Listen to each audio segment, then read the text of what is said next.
আমার একেশ পাকিবে, দন্ত নড়িবে, সম্বল হবে মোর লাঠি।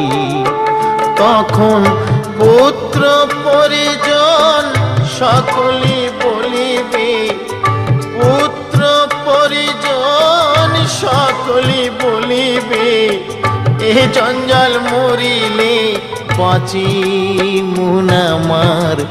মানুষ হইয়া জন্ম লোভিয়া মানুষের করিলাম কি? আমি মানুষ হইয়া জন্ম লোভিয়া মানুষের করিলাম কি? আমি